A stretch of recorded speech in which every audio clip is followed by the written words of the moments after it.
So, have you noticed your social media feed has kind of become a time machine lately? I mean, photos from a full decade ago are just popping up everywhere, and they all seem to be about one specific year. Today, we're going to unpack exactly what's going on. Right, so what is the deal with 2016? It's 10 years in the past, but all of a sudden it's the biggest thing online. You just know there has to be a story here. And yeah, we're gonna find it. And look, this isn't some small niche thing. This is being driven by some of the biggest names in Bollywood. It seems like Alia Bhatt really kicked things off with this huge photo dump she called 2016 Ki Kahani. And then, bam, Anya Pandey, Sonam Kapoor, Kushi Kapoor, they all followed right along.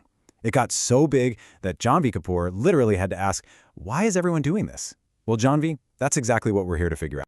Okay, so to solve this mystery, we've got to rewind. Let's jump back 10 years and really get a feel for what was happening in 2016 that made it such a memorable year for so many people.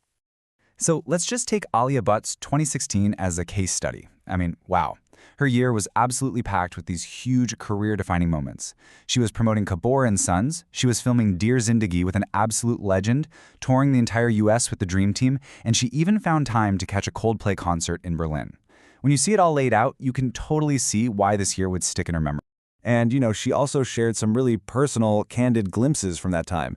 There was this one photo with Aditya Roy Kapoor, Varun Dhawan, and Siddharth Malhotra, and she just captioned it, "Very tired boys on the Dream Team tour." It's those kinds of real, behind-the-scenes moments that are making this whole trend feel so relatable. But here's the thing. 2016 wasn't just Alia's year, not by a long shot. If you just take a quick peek at the filmfare covers from back then, it's like a snapshot of the entire industry at this really pivotal moment. You had Deepika Padukone, Shah Rukh Khan, a joint cover with Ranbir Kapoor and Aishwarya Rai Bachchan, Anushka Sharma, and the late Sushant Singh Rajput. It really was this incredible year that captured established icons and rising stars all at the absolute top of their game. So, we've got all these different memories, right? All these different stars. But what's the actual connection? What's the through line? Well, it turns out there's one person who seems to be right at the center of almost all of these stories. That's right, Shah Rukh Khan. When you actually start connecting the dots of this whole throwback trend, his name just keeps popping up again and again. He's like the quiet link between all of these viral memories. Just look at the evidence. It's all there. Alia Bhatt called him her fave co-actor during Dear Zindagi back in 2016. One of Ananya Pandey's most popular throwbacks, it features his young son Abram. And, of course, as we saw, he was a huge presence on those 2016 Filmfare covers. He's pretty much the invisible thread tying this entire trend together. Okay, but the story doesn't just stop in 2016. What makes this nostalgia so powerful isn't just looking back, it's seeing how much has changed in the decades since then. So let's take a look at that evolution. I mean, just take Suhana Khan's journey. It's incredible. In 2016, she was primarily known as Shah Rukh Khan's daughter. Now, a decade later, she's an accomplished actor in her own right, and she's getting ready to star alongside her father in the film King. Talk about a powerful story of growth. And it's not just about acting dynasties either. Consider a guy like Rahul Vora. Back in 2016, he was an aspiring actor who managed to land a spot in a Dubai tourism ad with SRK. Fast forward to today, he's left the film industry and is now the co-founder of a massively successful food brand, the Croffle Guys, even securing a huge investment on Shark Tank India. It's just amazing how much can change in 10 years. So, we know the what and the who, but that still leaves the biggest question of all, how? How does a collection of personal memories suddenly explode into a global phenomenon?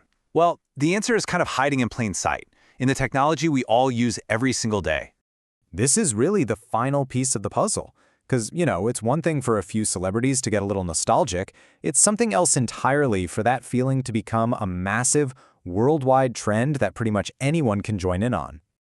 The big concept driving all of this is something called digital nostalgia. And this isn't just about passively looking at old photos. No, this is an active process of rediscovering, reframing, and sharing our past. And the whole thing is supercharged by the tech in our pockets. That's what makes a specific cultural moment feel so universal. I mean, just think about how it works. First, there's rediscovery. The AI in apps like Google Photos is constantly digging up old memories, reminding us of moments we probably totally forgot about. Next, there's repackaging. New AI editing tools can take those old, kind of blurry photos and make them look amazing for our feeds today. And finally, the big one, amplification. Social media gives that personal memory a massive stage where it can be shared, liked, and copied, turning what was once personal into a huge collective experience. And, this all leads to a really fascinating final question. As our entire lives are documented and stored online, and as AI gets smarter and smarter at serving those memories back to us, who's really in control here? Are we curating our own nostalgia, or are the algorithms doing it for us? It's definitely something to think about the next time an old photo randomly pops up on your phone. Thanks for joining me on this one.